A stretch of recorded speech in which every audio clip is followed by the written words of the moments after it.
This is K-Pop Sunday, brought to you by K-Pop Sunday before you have to go back to work on Monday. We're your hosts, Onyx, Min, and JR. Welcome to episode 30.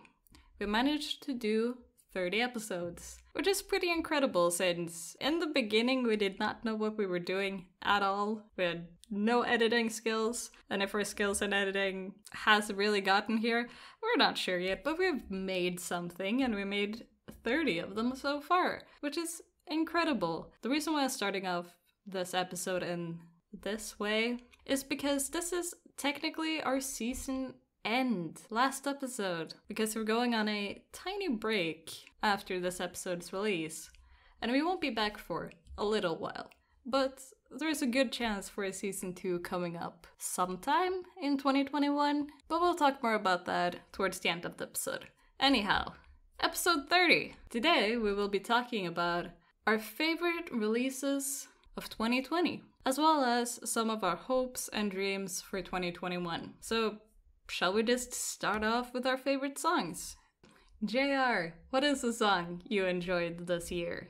So, much to my surprise, according to Spotify, Oh Really by N-Flying was my most listened to song of the year. And I really didn't think it would be this one. I thought that maybe it would be Daisy by Pentagon, even though it's a newer release than Oh Really was. Or even some of the songs that came out before this album, which I think the comeback date was in June or something like that. But yeah, it was their first release with Dongsong, and the promotions for this were just a lot of fun, and they all looked really happy, and I was content. It was a good one. I still listen to it today. And that's about it. Onyx, why don't you tell us what your first song is? My favorite song from this year was iKON's Dive. I've listened to that song so much this year. I don't know why, but I love iKON's sad songs the most, such as Killing Me and I'm Okay. Dive was especially just so good for me because the instrumental, especially at the beginning, was beautiful. The lyrics were very touching, and just the way the whole song is put together, it's just gorgeous. So I really enjoyed it. When this first came out, I remember you saying that this was, I don't know how exactly you phrased it, but you essentially said this was going to be the song of the year. And I agree. I like this one a lot. It's so catchy. And I see you have here written Killing Me. And I don't know if I know I'm Okay, but it did give the same vibe as Killing Me. And I really love all of those songs in that kind of category that iKON has.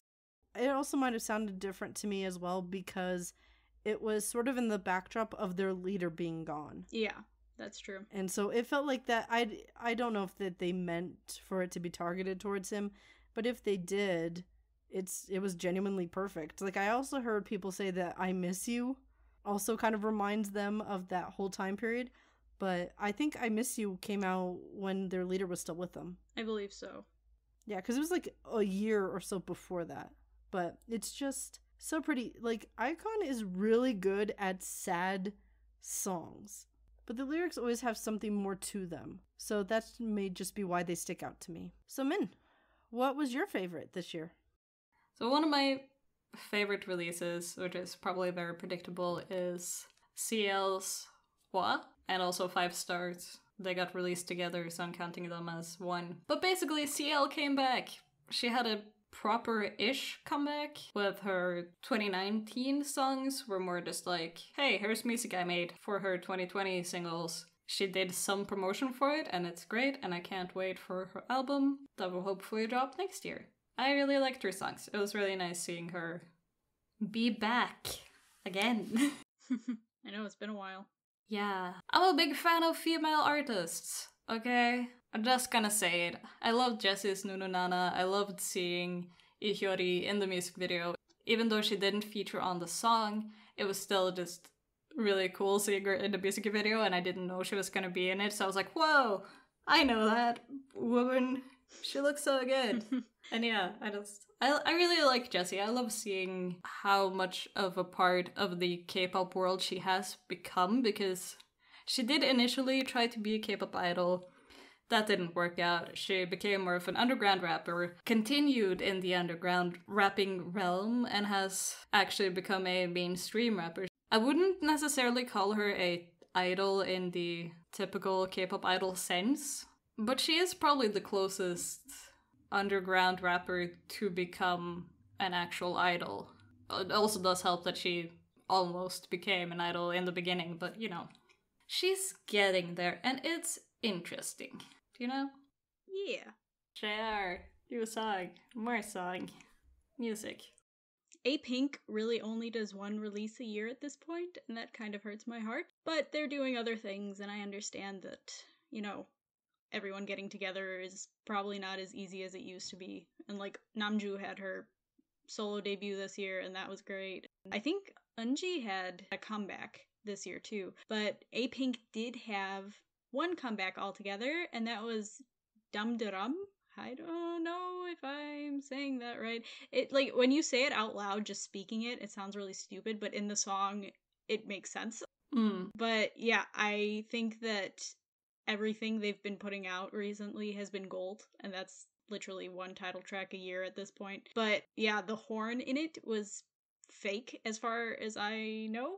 Like, it sounds pretty fake, but it still was there, and I love that. And it had really fun styling. It was really bright and colorful, and the choreography was really fun too. So just all around, a really great song, super catchy, stuck in my head forever. Also, there was a part of the choreography that went viral for a while, and that was really cool. Like, you look at it and you just get mesmerized. It flowed so well. But yeah, I think people should give them more love. And, you know, they're an older group, but they're still great. Yeah, I really, really love the aesthetics of this, both song, dance, music video. It's just so perfect, and it's not what I expected A-Pink to end up as, but I'm so happy that they ended up this way. Right? Yeah, I completely It agree. just fits them so well. I love it. They've come a long way. Onyx, what about you? Your next one. So for my second pick, I want to talk about Refund Sisters with their track Don't Touch Me. So this was really unexpected. I was not expecting these guys to make my top music choices of the year. I loved the unification of the different generations of K-pop. If you had Jung-hwa, you had Lee Hyori, you had Jessie, as we talked about earlier, and you had Hwasa from Mamamoo. So just seeing those four powerful, in my personal opinion, very powerful, very standout, very talented women come together for a song that was the definition of a banger was very exciting for me. I was very happy about it. I love all of these performers separately, and also I'm a weird mess when it comes to dances, and I do follow a select few K-pop choreographers, and one of the K-pop choreographers that I do follow on social media is the one who did the dance for Refund Sisters, and I was so in shock. I love it. I kind of wish that they had gotten a bigger budget for the music video, though it was made through a TV show, I'm pretty sure, so I get it, but like, just give them a little bit more money to work with here. You have big names. That was my only issue with it, but I do love the song. I also loved how Lee Hyori really looked in this music video, because this kind of look reminded me of like old school Lee Hyori, because she's not looked like that in a long time, and her parts were just dazzling. I think is the only word I could think of. Jung-hwa was very cute. I was not expecting to think of her as cute, but she was. I would have liked some more Hwasa. I love Jessie's rap too. Yeah. So I need to continue my streak of just loving women, I guess. But Chungha has had a great year. She has really found her style this year, both musically and in dance. My favorite releases of her this year was Stay Tonight, Play, and Dream of You, which is pretty much all her main releases. She did some off singles here and there, but these three are just wonderful. I love them. I love the styling of all of them. I love how they sound. And her choreographers have really nailed her dance style, which I am so happy with, because it's such a particular mix of your normal K-pop dance style mixed in with like voguing and whacking. And it's just wonderful. I really love her choreographers. Her main ones are Rian and also Love Ran. They're not the only people that have worked on Chungha's choreographies. This is a thing with most K-pop dance choreos. They're not made by one person, they're often made by multiple people, multiple teams of people, and sometimes the backup dancers, like Chungha has usually the same people as backup dancers every time, because she uses the same choreographer most of the time, and then it's a big collaboration of people making these dances. And I just love the style she has ended up with now. I don't really like being like, this person is gonna be the next version of this other celebrity that has been around for a lot longer. But I have this weird thing where I low-key could see Chungha in like 10-15 years becoming what Boa is to people who have been in K-pop for as long as we have, because we're old people. Like, I wouldn't be surprised if that happened, but you never know. She might quit, like, next year and start acting or something. Who knows? But Chungha's songs are great. I listen to all her discography. It's so good. If I continue talking about Chungha, I will just be rambling, so I should stop now. Yeah, I was so bad about following releases this year, but I wish I had followed her a bit more. And that's probably one of the things I'm going to try to do next year. But yeah, she's always so polished, I feel like is a good term for her. She just does everything so well. Yeah, and you can kind of see that she really enjoys what she's doing. Mm-hmm. Since both Stay Tonight and Play weren't main title tracks, in a way, they were like, I'm gonna release an album, but I really like these songs, and these songs deserve a music video. So I'm gonna do that. If I understood her correctly, I might be completely wrong about that. I think it was something like that. I don't know. JR, what is your next of the next? The next is Daisy by Pentagon, which I'm sure you guys are not surprised about. Dr. Bebe also came out this year, but if I were to compare the two, which I really shouldn't because they're very different, I would say that Daisy was my favorite from both of them, in the sense that I liked the song, the title track more, but also the B-sides more.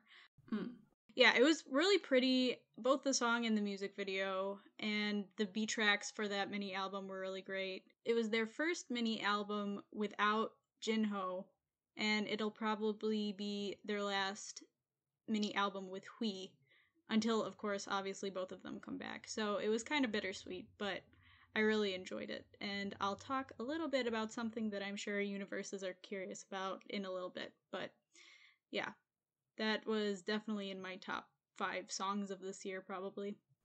It's good. So another big song I really liked this year was Jungkook's He. I love this song because it was so chill and I did not expect it to get stuck in my head so much. But also a huge reason why I loved it was that the music video was a continuation for HOT's music video for Hope back in the days, back in the 90s.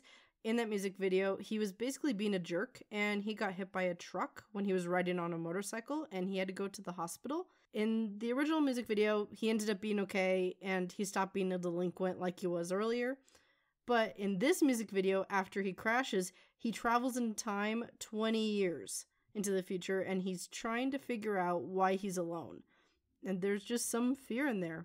And I think that it's a really interesting tie that fans really freaked out over. Because, like, he's continuing the story from a music video. It was just really fascinating. Because he came out with He and he came out with She this year, but I prefer He. Even though She was the big one he was promoting. He was so sad. Like, the last 2 years, his promotions have been very melancholy. Whereas it used to be very high energy dance music. So it's been a very strange transition seeing him sort of not be as hyper as he used to be. He used to be the big screamer in HOT, by the way. He was known as, like, the dancing machine, and he would always scream. So for my very last pick of our little favorite songs of the year recap, It's not actually a K-pop song because it's not technically pop, but it's a really good song. And it's Dasut? It's a band. I'm bad at pronouncing Korean names. They have a song called Pigeon, which is just so great. It was released really early in the year, and I shared it with you too, and I know that JR really liked it too, and it's just, it's so good. It's best Korean indie band song of the year. Please go listen to the Pigeon song. It's just so good. And watch the video. The video is great. The Pigeon music video is basically how to do a low-budget music video. Get your dad to join. It's just a good time all around. It's great. Moving on from me and my weird pigeon songs, I also really like pigeons just in general. The music video has too few pigeons. I agree. Yeah, I noticed that. Yeah. I was really expecting someone to dress up. Have you guys seen that one gif of basically this man is feeding pigeons? Yes. And then there's someone who comes along dressed in a pigeon costume who like runs into him and then like he like pushes it away. I was expecting someone to do that at some point, so I was kind of disappointed it didn't happen. Same. So my next one is not really about songs. I'm just going to lump together 3 male solo artists that I listen to a lot of, because nowadays male solo artists are kind of my go-to. And these are probably also in like the top artists that I listened to this year, even though they're all kind of different genre-wise. But last year, I believe it was, Min introduced me to I1 through his song Idea, because she sent it in the chat. And this year, I really got into his music as a whole. We did mention him a little bit in the co-ed school episode, because he used to be a member of co-ed school, and his name was Teha at the time. That might be his actual name. I1 is obviously his stage name. Anyway, his music is really good, and there's a few that really stick out to me that you will be able to see a bit later on when Min announces something. The next male solo artist is Sam Kim, and I'm sure no one is shocked because he is pretty much all I listen to. But he came out with a few singles, including a fantastic OST, and the one with Neve specifically, it's like a collaboration between the two called Like a Fool. I highly recommend that one. And also check Neve out too. He's really great. He does a lot of solo work, but he also writes songs that have gone to some pretty big artists. So you might actually have heard his music already, even though he did not sing it. And finally, Jung Seun, who was actually my artist of the year, again, according to Spotify, which at first I was surprised, but then also not, because after I thought about it, I really did listen to mostly him this year. Like, I was in his 0.001% of listeners, which I take a lot of pride in. But yeah, his mini album, which was released this summer, wasn't actually my favorite. It had some really great tracks in it, but I was really mostly listening to his other discography. Go listen to Feeling. It's one of my favorites. It's fantastic. And yeah, that's pretty much wrapping up this year for me. So my last song that I really enjoyed this year should come as absolutely no surprise to anyone. It was Norajo's Bread. So I have laughed myself sick over this just because the videos of it are so hilarious. Like the behind the scenes of the dancers who are doing the most of the choreography because the guys just stand with their music stands. But also there's a bunch of videos on YouTube, very easy to find, of Norajo's stylist putting together the outfits for them. And especially because one of the members, he is dressed up as a picnic table. Oh my gosh. And they went through like a whole thing of getting fake bread and gluing it on there. And he's had so much trouble going through doors. But it is just perfect. And then the other member, they literally had to drink and cut up milk cartons. And then he carries this, it's supposed to basically be a bag or a tote, and it has milk in it. So one member's the picnic table and like the bread, and then the other guy's the milk. That's so funny. It is just impressive. As someone who used to do a lot of sewing, it just is impressive of how much the artist put together. It's just fascinating. Like, I don't think there's anyone else like Norajo. And also, if you want a really good cardio workout, the dance for bread is so intense, especially if you do the backup dancers dance. It is intense and so fun, but intense. Speaking of bread, let's get this bread. Let's talk about dramas, and then I have one video I would like to recommend that has nothing to do with dramas.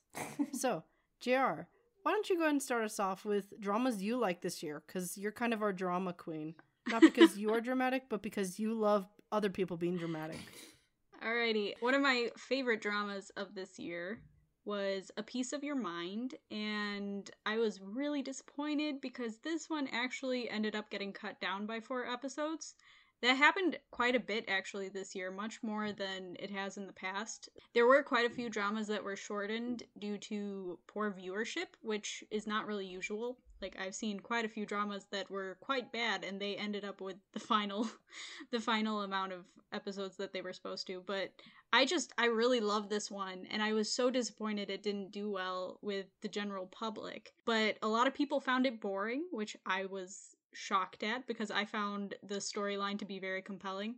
And the 2 main actors, Chae Soo-bin and Jung Hae-in, are really great actors. Like, I'm always looking out for their work, and I just thought they had really great chemistry, and it was a very fresh storyline. I hadn't seen anything like it up until this point. So, it's only 12 episodes, if that piques your interest, because I know some people think like 16 1-hour long episodes is a lot. This one might be a little bit more your speed since it's a bit shorter.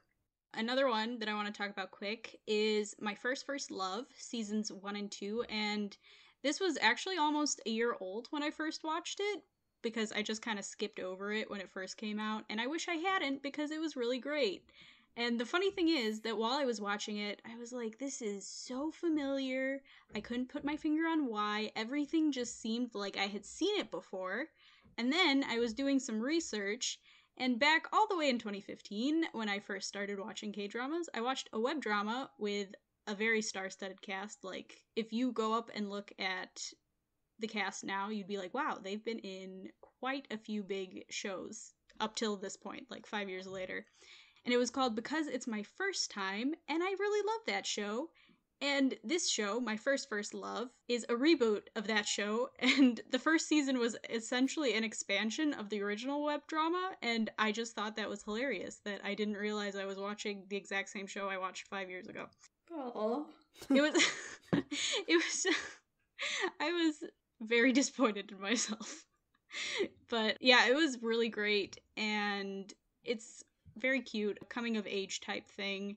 And Jisoo, the main character, he's adorable, and if any of you watched When I Was Most Beautiful, I suggest watching this now because the angst is taken down like 10 notches, for sure. It was just heartwarming, I think. It was a good one. My last one, which I would probably say was my favorite drama of the year, was Do You Like Brahms? And I said this on our Twitter because I have been doing mini drama reviews on there every once in a while. It was slow burn, but not slow paced, if that makes sense. Like, everything happened in its own time, and it made sense in the timeline that it did end up happening. And it was just really sweet. It was one of a few dramas that came out this year that were centered on classical music, and this was another one of those. And it really incorporated everything in really well. I really like this writer, and I hope to see more of their work in the coming years. But yeah, I'm a really big fan of Park Eun-bin and Kim Min-jae, and watching them together was incredible. I love that one so much. So if you watch any of these, I probably would suggest Do You Like Brahms the most. Not if you like slow ones. If you like something more upbeat, watch My First Love. Those were a few dramas that really stood out to me this past year. I've not heard of any of them. Fair. Meanwhile, I only watched one drama that came out this year. I watched Itaewon Class, and the reason why I started it was because of the song Start, which is the theme song for not only the show, but also for Korea this year. I heard this everywhere back in spring and summer. Like, when I went to Seoul, I'd hear it. Outside my bedroom window, I'd hear it. Every store I went into, I heard it. And I also ended up talking to people because of this song. Like, the first time I heard it was I was going into a 7-Eleven, and one of the ladies who was at the counter was playing on her phone, And I asked her, what's the song? What's it from? And I asked in Korean, no problem. And she wrote it down for me. I was like, oh, it's from that Itaewon Class drama. And she told me that, oh, you should watch it. And I was like, okay, I will. And so then I got into watching the drama. So it was kind of unifying for people because there were times when I would start a conversation with someone because of this drama. I'd find that someone else had an interest. That's fun. Yeah, because around the time that this song got to be a big deal was when the virus was going on. So people were being kind of, away from each other. Mm-hmm. But this was kind of something where it's like I could start talking to people. We had a common interest and it wasn't something obnoxious. Like everyone was in on it. Right. And I think that's also partially because the lyrics are really uplifting. Like the whole point of Itaewon Class is to uplift people, So when we're going through such a hard time, having a song like that, I think is really helpful. Because that one has been on my playlist ever since it came out. Gaho is a really great artist. His voice is incredible. So I'm really excited to see more of that from him. Do you have anything to say about the drama itself? I like the drama at first, but I did not like the ending strictly because there are some dramas that do this nowadays, and I hate it, where they just drag out the ending. Like the main story arc that got you into the drama ended, and then they have to continue it. Was it 20 episodes or was it 16? Honestly, it could have been 10 episodes, but I watched the last episode the night before I left Korea with a friend of mine, and we had to go hurry up and finish helping me pack. So I was just like, when will this end? It just felt like a marathon. Yeah. But once again, it might have also been because I was on a very strict time limit. There was also the night when I had to re-dye my hair. So we were just like, we gotta hurry and do this. Yeah, no, I agree with you about the ending. I feel like up to the climax, I guess you could say, of the main conflict, it was going great. I was like, this is incredible. Yeah. Everyone's acting is really well. The writing is really good. And then it came to the big conflict, and I was like, this just fell into every single trope every K-drama has ever encountered type thing. I was so disappointed in the way it turned out because the last episode, it essentially focused on the relationship. That really wasn't needed. And it wasn't needed. Yeah, and throughout the whole thing, I felt like the love line was kind of useless. I didn't really see much chemistry between the leads either. They added it because people like watching love stories, I think. But I felt like it almost detracted. I used to read more webtoons, but I feel like I have not seen a webtoon that was converted into a drama to know how well it lined up or what was changed. That's the thing with movies, is that mostly they're inaccurate to the books. That was a big criticism of the Harry Potter books. I particularly hate the third movie because of that. But then I think about The Outsiders, where the book and the movie were very close. But I don't know if that's the same issue for manhwas. In general, from the ones that I've watched that were based off of webtoons, that I have actually read their webtoons, if it's ended, it fits a bit better with the actual storyline in the K-drama. It fits a little bit better according to the webtoon, but if the webtoon hasn't ended, it kind of diverges and goes a bit crazy, which that happens all the time in anime too. So I just wish people would wait until the webtoon ends and then make the K-drama. So to round out this section, I just wanted to talk about something that's not a drama, just a video I recommend. So NCT releases a lot of videos. So Johnny has a show where he basically does a lot of different things. But in one of the videos that came out this year, Johnny showed how K-pop albums are made. Just the physical copy of how the CD itself is made, how the songs are put on there, how the album artwork is just put in there, as well as the photo cards. Basically how the physical album is built. It shows the whole process. And it was just such a fascinating video. So I had never seen anything like that before. I did not know how many steps or how many people were involved. So I assumed that a lot of other people probably didn't know it either. So in our Google Doc, I left a little link so that you could watch it for yourself, because I feel like it's something that's very interesting. Also because I'm a sucker for those how it's made videos. Now, let's move on. So now we're going to be talking about some predictions that we made last year in 2019 about 2020. Because as we all know, us three, we're very good. We all see into the future. We're totally got stuff accurate. So we're going to talk about the predictions or the hopes that we had for 2020 that we made in 2019. We're going to talk about the stuff that actually happened. Then we're going to talk about what we predict or hope will happen in 2021. So, Min, what was your first prediction or hope that came true? So, back in January, when our hopes and predictions episode came out, I really wanted more trot girl groups. And we did get a couple of trot girl groups, some trot boy groups, but they're not that important. I love girl groups, okay? I'm very biased. I'm just everybody knows it. But my two favorite trot groups that debuted this year was Bingsoo, I think that's how you say it, with their song Bee Boo Bee Boo. I don't know any other way to say that song name. It is wonderful. I love it. It's fun. It's cute. And trios? You don't see a lot of trios anymore. And it's just great. And the other trot girl group is OK Girl Group. That is a name to call any group who is debuting. But yeah, OK Girl Group released the song You Don't Know My Mind, which is a bit of a wordy title, but it is also a very good song. And the group consists of generally older women. They're not really that old, but they are in their 30s to 40s-ish. And it's just fun to see. You don't often see people in that age range make their debut as singers. And it's a really fun song. And I really hope these groups get to release more music, because as with many small company groups, there is always a chance that they will just release one song and disappear forever. I really hope that they continue to release music. That is my hopes and dreams. And yeah, trot girl groups. That's great. Listen to trot. Who had a wish that came true? So, two of the people that I wanted to have comebacks were Rad Museum and Kim Sung-gyu.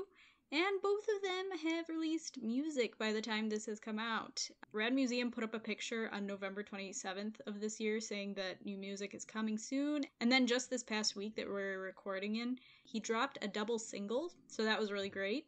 And I mean, Scene came out like 3 years ago now or something, so it's definitely been a while, and I'm very excited that he is back and making music. And then Kim Sung-gyu's comeback is dropping in 2 days when we're recording this, so I'm also super excited for that. Can't wait for that to come out and for me to listen to it, and again have a really hard time getting his album, because thankfully Onyx, again, thank you, she was able to get me his last album because I could not find it anywhere. But she was also in Korea, so this is gonna be really difficult. I don't have anyone in Korea to send me anything now.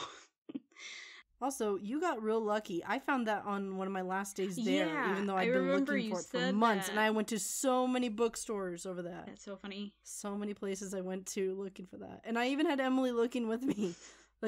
Or if sometimes there was like a bunch of people hanging out with us and all going to the bookstore together, and I would show them a picture and I'd be like, find this album. And I'd have people spread out looking for it. I appreciate There was so much manpower. the effort that was put into it, because I really love that album. I'm very thankful that you were able to find it and send it.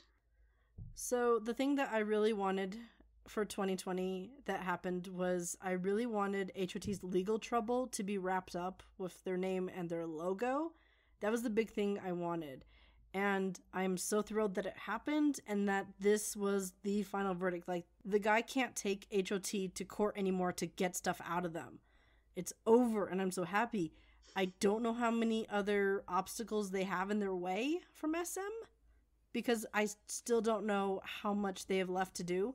But I am just so happy they're a step closer to it. I'd also hoped for new music from them, but I'm perfectly happy that that didn't happen this year, because they were all very busy. Like, we got Woo Hyuk's music, and we got Tony and Heejun in the Woods. So, you know, you gotta take what you can get. That was the big thing that I really wanted to happen, because they've been through so much. Mm-hmm. Yeah, we've been following this case for a long time. Yeah, and I'm so annoyed that it has not been anywhere. Like, the first time I heard about this, it was on a Korean site, and it did not have like many people clicking on it, clearly. And then there was like one, it might have been Soompi. It should have been Soompi, because they were started because of HOT. Mm-hmm. There's only like one site that reported on it, but so many people were freaking out over Tiara and over Beast and Shinhwa in the past. The lack of traction for this is shocking to me, because so much that had been speculated about with SM of contracts back in the 90s was confirmed through this lawsuit of how much stuff. And also in Jessica's book Shine, she mentioned some things that were like sort of like off the cuff that was confirmed through this lawsuit. So it really exposed SM for a lot of their bad practices. Kind of surprised. Speaking of something brighter, men, what about you? What more happened with you? So I was also hoping for more solo artist comebacks, which I got some of, like predicting that Sunmi would have a comeback. That's a pretty safe bet. Her Poripam song was really cute. I did love it. I really wished more former 21 members would have had actual comebacks. Neither Dara nor Park Bum released any singles this year, but they've both been relatively active. But Minzy had a single. She's been having so much trouble with entertainment companies since leaving YG, and I just really hope she don't have to deal with that anymore and can just release the music she wants to release. But her song this year, it was very cute. And I didn't necessarily talk about this too much last year, but in 2019, Mamamoo started giving each member solo songs, and I was really happy that the rest of the members of Mamamoo got their own solo songs this year. Because yeah, in 2019, Hwasa and Ween got their solos, and in 2020, both Solar and Moonbyul got their solos, and I'm really happy to see that. But yeah, any other predictions that came true? So I wanted a comeback for Zetskis. I really wanted them to come out with something new, and it'd been a while. And in January, they released All For You. It was a very sweet song, but the reason why I liked this comeback a lot was how unfiltered they were. There were a lot of things during interviews that they talked about that they've never been so public about before. So it was very eye-opening, because they explained some things about the idol industry in the 90s that I was like, why would they do blank? And then they said, oh, because of the Asian financial crisis, we couldn't do certain types of performances. It's like, oh, because I was wondering why dance music was kind of on the way out. And I didn't realize that, no, it was part of the Asian financial crisis. So there's a bunch of interesting stuff that they were talking about, or how Energy and Zetskis, and there was like one or two other groups like Taesaja who were formed because of HOT. Like they directly said, yeah, my CEO saw HOT and we were supposed to fight. We were supposed to be the ones to bring them down. They literally said bring them down. And I'd not heard that before, especially from Energy. I didn't know that they were another group before Energy. I would also like to formally apologize. I asked for new music from BTS and Blackpink this year. I said, oh, we didn't get much in 2019. I'm so upset. Well, we got a lot of that this year. A lot. I'm enjoying it, but woo, that was a lot. I was not expecting. The final thing that came true this year was that Pentagon had their first win. And I said in last year's episode that I hope that their next comeback, which this didn't come true because Dr. Bebe came out first, I hope that one of their releases would be akin to Violet, which was released a few years back. And ever since Daisy dropped, Daisy is the song that they had their first win with, by the way. But yeah, ever since Daisy dropped, I've been saying that it's Violet's older sibling, and I love Daisy so much. It was such a perfect song for them to have their first win with. I wish that Jinho was present, but obviously he couldn't be. But also, Daisy marked the comeback of Yanan from his hiatus, and it was just a good year to be a universe, let me just tell you that. Minus the enlistments, but those are inevitable. Sometimes you get something good out of them. Yeah. And I mean, I'm just happy. There was a lot of good stuff, and I think that's a pretty good way to close out the year. And my predictions that came true this year. So my final prediction / hope that came true was I was waiting for Boa to get some appreciation from SM, and I got it because it was her 20th anniversary. Nice. And I feel like I did my part in appreciating her because I got a light stick of hers when I went to the SM museum, and I also, my badge when I went to the museum was of her. Like, you could choose which artist. Kangta wasn't available before you ask. So I went around, wearing her. So if you see any pictures of my K-pop shelf, there's something that's sort of hanging down. That's my little badge thing I got, and it's got Boa on there from Camouflage. So we just talked about 2020. Now, what do we hope for 2021? My prediction is for 2021 all seem a bit depressing in a way. But the first one, and probably the biggest one that I can think about, is Blackpink's little sister group, which is set to debut next year. Their current, pre-debut name is Baby Monsters. They're probably not gonna debut as Baby Monsters, just like Blackpink was supposed to be Pink Punk. But they're set to debut early 2021. So I'm guessing, if we're lucky, August 2021. And if they even debut, I'm pretty sure Blackpink will be just set on the back burner since they got we call this thing an album. It's not really an album, but we shall call it an album. I don't know.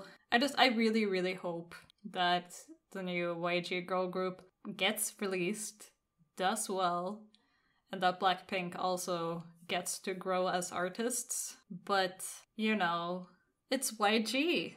The two, as of recording this episode, so kinda confirmed members of Baby Monsters are both former contestants on Idol Producer 3 in China.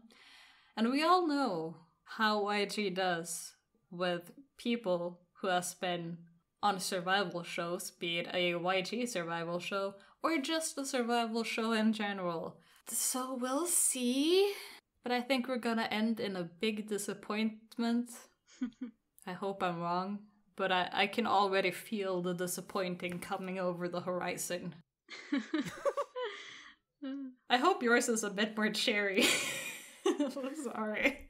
I really want a 2 p.m. comeback. It's been actually a while since all of them have been discharged, so hopefully it's on the horizon. I mean, Taekyeon is now under a different company completely, but he said that, 2 p.m. is still one group, as people have been saying in recent years when they leave their companies, but we'll see. I don't know. I hope, if they release a song, I really hope they do a Go Crazy Volume 2. That would be great. Yes! Oh my goodness. I just want dumbass at full level. That's what I want. But yeah, in that same vein, I also want to see Junho in another drama. It's been a while since he's acted, and that's obviously because he was in the military. But now that he's been discharged, he can act again, so I'm excited for that. So my first prediction for 2021, I think NCT is going to release a new unit, because, it's been a while. I think the next unit is going to be a Japanese unit. I get this feeling considering the new members and the fact that their placement in what groups they're going to go to hasn't been announced yet. I'd also like to see members like Yuta and Jungwoo in another subunit. And considering that we know Super M is going to have a comeback soon, it would leave 127 and Wavy, and also now technically Dream, with at least one member that they would not have. So I'd like to see them sort of get into that. I just want more Yuta. That would be interesting. I mean, they've been talking about NCT Vietnam, I feel like, for the past, I don't know how many years, and that never came to fruition. So maybe they'll just, I don't know, maybe not scrap that, but at least put it on the back burner and utilize some of their current members in another unit, like you were saying. Well, and also SM tends to, if they're going to go to another country, they have a member involved with it. That's been the pattern since Super Junior. Like when Super Junior M debuted, which they had Honggung as the leader, which as he should be, and then they also included Jomi and Henry. Right. And then obviously we know about EXO, EXO-K, and EXO-M. So I'd love to see, NCT have a Japanese unit. I have no idea what it would look like, though. Like, I'm hoping for Yuta, Shotaro. I want Jungwoo just because he's not in anything else. Like, I'd like the other people who have nowhere else to go into that. But that would make it a very big group. It depends on how long the promotions for Super M were this time around, because last year they couldn't do as much touring because of the virus. So, okay, Min, go for it. I feel like all my other predictions are very obvious, but I think Big Hit will continue to expand. Hopefully they will release a Big Hit exclusive group, because I know in the last episode we didn't talk about N-Hyphen, but it's basically a collaboration group between Big Hit and another company. It's not a Big Hit only group, if that makes sense. It's actually what Glam was in the beginning, but back when Glam debuted, Big Hit was incredibly small and all their groups were collaborations between other companies. I'm just intrigued to see what Big Hit does, and I do hope that they actually release more in-house stuff and not just buying up more subsidiaries. Yeah. Even though it's very smart what they're doing from a, money standpoint, they're making smart moves. I want to see the creative output of their purchases and the money that they get from doing this, instead of just being like, you're making more money. Cool. You're buying stuff. Cool. Which I just wonder, because TXT is still so new and it took them so long to debut another group after BTS. I just wonder if they're going to do a similar timeline to that. We're going to have to wait another, I don't know how many years for another group to come out of Big Hit themselves. Yeah, and they're very, very cautious. And I get why they're so cautious. A lot of bad things have happened to Big Hit, but I just want to see the stuff that you make. But at this point, it's like you're doing so well. Things. Take a few risks. Yes. Predictions! That's my transition. That's what you get. This is more of a want than a prediction, because both N-Flying's Sunghyub and Jaehyun have been acting for quite a few years now. Even before N-Flying debuted, Jaehyun was acting. But I want them to break out of the web drama and, the smaller, odd, one-off dramas that they've been in. But I want them to be cast in, a big-name channels drama and really get their time to shine, because I think they both are really good at what they do. Especially Jaehyun. I feel like people look at him and they're like, oh, he's the goofball, he's the funny one. He's only that, but he does more emotional work really well. I really think he does. So I'm really hoping for that. And also, I have heard that Yanan is going to be in a Chinese show acting, so I'm really excited for that. So no real predictions, just more hopes more than anything else. But yeah, that's the end of what I want to see, I guess.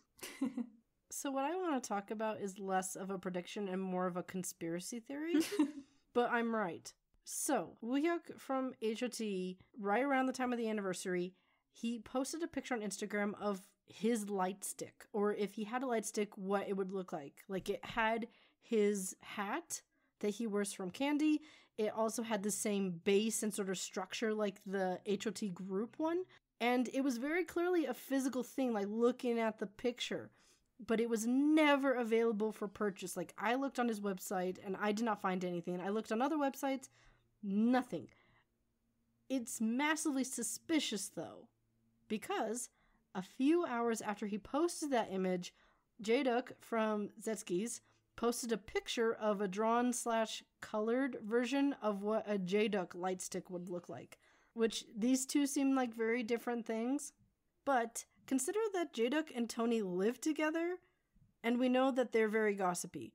So I'm suspicious that we might have either gotten more light sticks from other members, or at least that the idea has been discussed. And I just think that's very interesting because also they only sold HOT light sticks at the concert about 1 or 2 years ago. So it's not been available for internet orders or anything like that. So I don't even have one. Just because of the date it was released on and just that we heard nothing and it was very specific. And then Jadak followed that up in a couple hours. It's super suspicious. And also, like, Jadak and Woohyuk aren't close now, but, interesting note, pre-debut they were. They used to go driving around together. So I just am very suspicious. Why is this light stick, like, the image of it is still on his Instagram, but where did it go?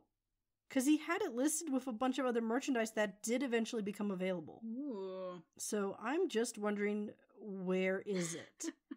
When am I getting it? Or was he just trying to gauge people's reaction? Like, what if I did this? Because Woohyuk is very talented, but I don't think he could have made that himself. Maybe a fan did it and sent it to him, but there was like no comment. Just like a date of release and then nothing. It's so suspicious. And I just, considering HOT has a group color, but they also individually have their own colors, that would not surprise me if they have a group light stick and then a solo light stick for each with each of their own colors. That would not surprise me. And I would immediately go buy J1s, obviously.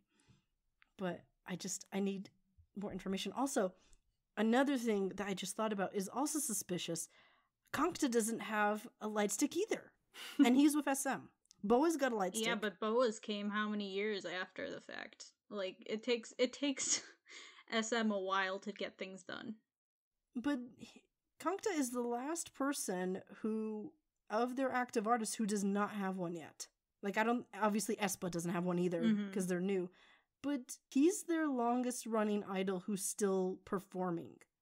Like, Yu Young-jin, I don't think he was technically an idol, but he joined in 1993 and he's still at the company.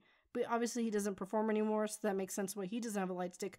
But Kangta does. He's been pulling back recently, but he still is an idol. So if SM isn't going to be having any merchandise for him, which I did not find any at the SM store except for that one album, which I told you guys literally was pulled off the wall for me because I went in. I don't think I ever told the full story before, but I went into the museum. I asked them, does Kangta have an exhibit? They said no. There's nothing of him. He just has his awards in a trophy case when you first come in. That's the only mention of Kangta in the museum besides like the wall of history of all their albums SM ever put out, including Lee Simon's and Hyun Jin Young's albums are there. But then I went to the gift shop and I asked, is there any Kangta stuff? They said no. I went to the downstairs one. They said no. And then Emily came up and she was looking for an album for something. And then I asked another, person, like, when will Kangta have anything left? And the person went, and she just literally ripped off the wall album that Kangta put out. It was like a couple of years ago, and she just handed it to me. And I bought it. That's so funny. But also, though, that was around the time when, it was right before the time when they said that they were going to close the museum. So they might have been sort of like getting everything out. Yeah, that makes sense. But I'm just, there's just too many things about the timing of Woohyuk's light stick, the lack of merchandise on SM's side, that make me very suspicious. HOT is very suspicious right now. If you love conspiracy theories, HOT is the group for you. Like, if you like the whole Da Vinci Code sort of thing, be a fan of HOT. That's it all the time. So yes. My last prediction is that smaller companies will focus even harder on YouTube releases than quote-unquote real releases, as in showcase and physical albums. I've seen this happen a couple of times this year while looking for songs for a possible K-Pop Up to Date Volume 3 that may or may not be happening. But I've come across a handful of groups that have maybe done all of their releases on YouTube instead of actually physically selling albums and doing live stages. And I have a feeling that that is where K-pop is going in the future. Because you already see bigger companies give their groups' YouTube channels where they can upload whatever, basically. Like, instead of making a TV show for this group, they just make a YouTube channel now. And I have a feeling that we will see the market shift towards more YouTube-centric and just online world in general than the quote-unquote olden ways of selling albums and having to do music shows. I feel like there's probably going to be more online music shows as well, and it will be interesting. You might be wrong, but that looks like the way it's going. I think you're probably right, honestly. Everything's going way more digital than it has been in the past. And especially with the pandemic, I feel like that's kind of kicked everything into high gear in order to do that, because they still want to put out content and they still want fans to have something to consume.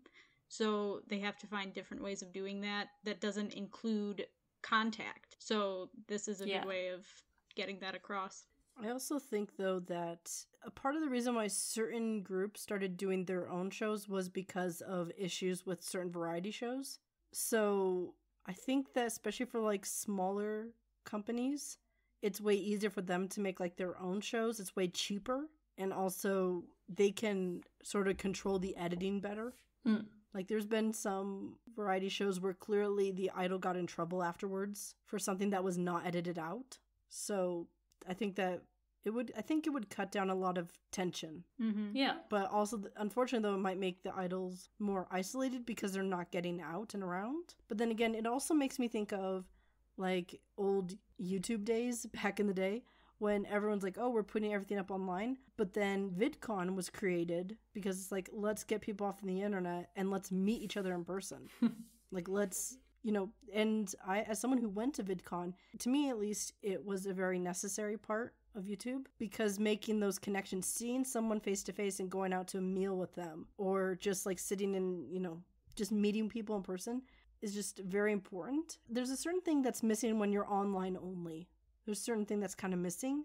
So I don't think in-person stuff will ever truly go away fully, but I think, though, that the emphasis will be cut down.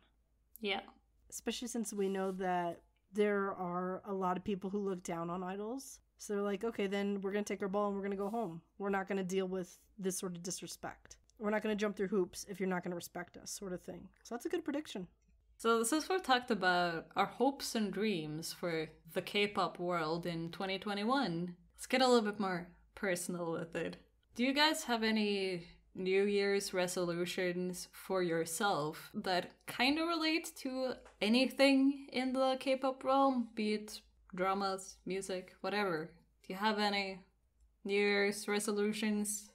So this is something that actually led me to find Min to begin with. I wanted to get into older K-pop groups, and I found K-pop of the day, and that's kind of how we ended up meeting. She wanted to find some other people to work on the next volume with her, and I was like, well, I guess I'll try. I was just complaining on Tumblr for like 3 weeks. We're like, somebody help. It was funny answered. because, I had seen the post a few times, and I was like, if I see that post one more time, I will definitely message her. And I ended up seeing the post another time, and I messaged her, and that's how this all kind of started. So that's really fun. Yeah. But during that time, I was not able to get into older groups as much as I would like to. So this coming year, I want to focus on that a little bit more. I want to look at Buzz specifically. They're kind of like a pop rock band type thing. And I watch a ton of Knowing Brothers, so I do know a little bit about their songs and just them in general, because Kyung-hoon is on it and they're constantly clowning him, and it's just great.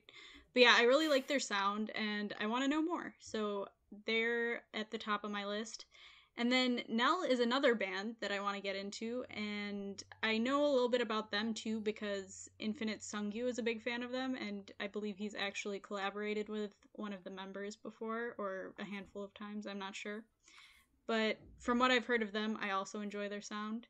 And then finally, I want to get into more girl groups because I have like my core groups that I like a lot, and I try to listen to them whenever they have releases. So like A-Pink, Everglow, and CLC, I try to listen to whatever they put out. And I also like Cosmic Girls, but I want to not only get more acquainted with those groups' music, but also branch out a little bit. So that's kind of my New Year's resolutions. And I want to get better at Korean. Let's throw that one in there too. We'll see what happens in the course of a year. But what about you, Onyx? What are your resolutions for this coming year? So aside from getting better at Korean, because I don't think I told you guys, I bought another book. I bought the second edition. So I am being very serious about learning Korean. Because I know a lot of words and I know a lot of grammar and I can read just fine. But I'm garbage at conversation and like making up my own sentences. I'm terrible at it. Like I get the theory with grammar. That's it. But my main things I want to focus on are I want to follow a group from Debut because I used to do that back in the days. Like I followed SG Wannabe from Debut through their 4th album, then fell off. I followed Donbon Shinki from Debut to their 1st album, then I fell off, but then I came back and then they split. And then I was sad. And then there's some groups that are overdue that I want to get to know more about. Like this past year, this is going to sound ridiculous, but this is the first year where I finally found who all the people in EXO are. I did not know their names. Like Luhan's the one I still can't recognize. He looks very generic. Like I cannot recognize him. But I learned who EXO are. So that was good. But groups I really want to get into this year are Ace. That's the big one because that's Kangta Sun's group, which is a reference to something which I'll include the link of. He's not actually Kangta's son, but it's questionable. I don't know anybody in Red Velvet. Still don't know everybody in GOT7. I know this is suspicious. Viction, I keep hearing about them. I don't know Jack. So there's a lot of groups I need to catch up on. Also, I want to get back into Black Six. I liked them with their early stuff. Never kept up with them. So it's going to be me catching up with people. And I also want to make more related content because I'm about to finish up the last of my huge research projects. So yeah, I'm ready to apply my knowledge, especially since I learned a lot about certain things this week. So I need to apply that and explain it to other people who are not just HOT fans. Because I'm also trying to get back into that. Because there are so many fans of HOT, but we're all split across platforms and languages. So I need to also get better at Mandarin. Because there's a lot of fans who, like, I do speak Mandarin, I can read, but I do not read well enough to hold a conversation. Outside of just, like, generic stuff. Like, I can't talk to somebody about a concert. So I need to improve that, but the big one is Korean this year. What about you, Min? You have any resolutions for this coming year? My goals for 2021 that are K-pop related is basically start dancing again. I pretty much stopped doing dance covers in general, not only K-pop dances, but all dances, around April, and then just never started again. So, hoping to redo that. That's fun. And yeah, I'm probably the one out of the three of us that follows the most releases, but a lot of the songs that I find don't really end up in any playlists, or I actively listen to them. Even if I like a song, I'll probably listen to it once and then just vanish from my mind, so I'll probably be better about that. I wish I could be I want to collect more K-pop things, because my K-pop collection is 2 albums I got used, but that is a money thing and I do not have the money to buy excess things. Even though I wish I did, I don't. So yeah, that's pretty much all that we liked from 2020 and all that we hope 2021 will give us.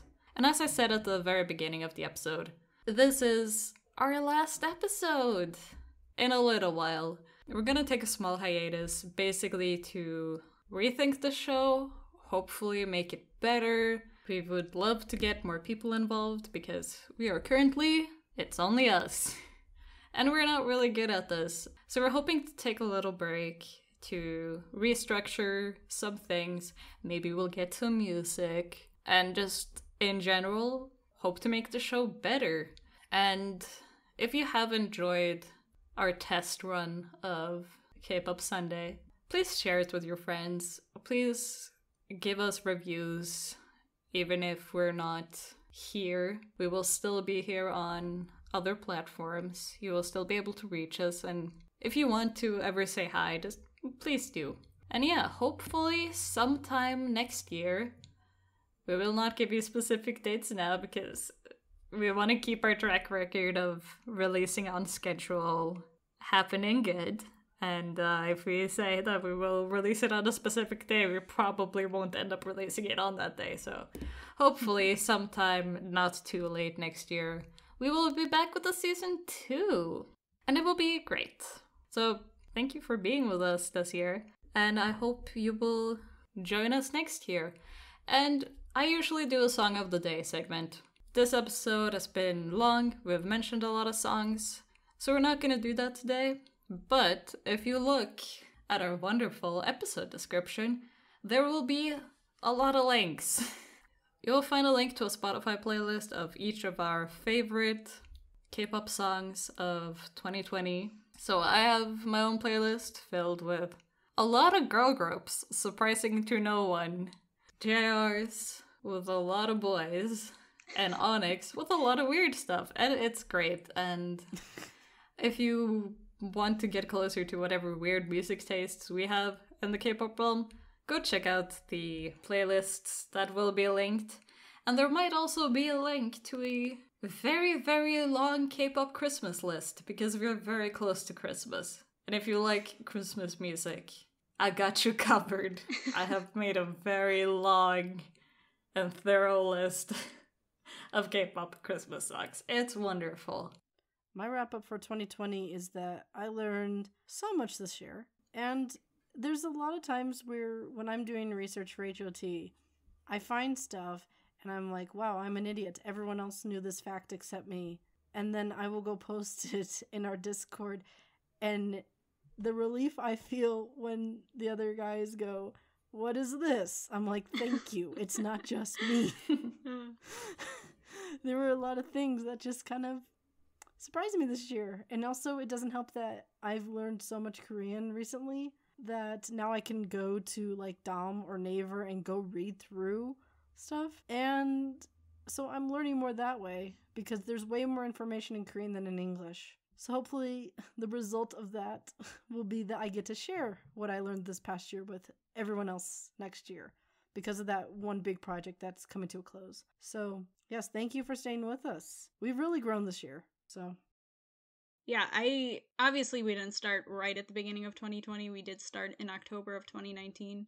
But just the fact that we have been doing this for over a year now is kind of crazy to me. Like, I was trying to think of something that I've done longer than this that was not school, and I don't know if I have ever done anything so consistently. So I'm kind of proud of myself in that sense. I'm proud of all of us for doing it, but just me personally, like, going this long, and I've enjoyed so much of it. Like, it's been so fun to send each other articles in Discord and just research for everything and then record it and then freak out about stuff and like, what should we do about this? I don't know. We gotta figure it out though. There's been a lot of troubleshooting, but there's also been a lot of fun mixed in with that. So I want to thank you guys for doing this with me. Obviously it wouldn't be the same if, one of us wasn't here, and I'm just happy that we're all still together and we're all still enjoying this. So yeah. Happy end of season 1. The biggest lesson is how we learned friendship. Shockingly enough, that's true. Yeah, friendship was a really important thing this year.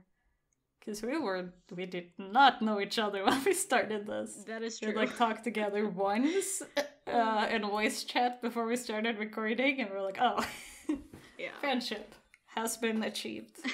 We also had meetings, didn't we, back in the day? Yeah.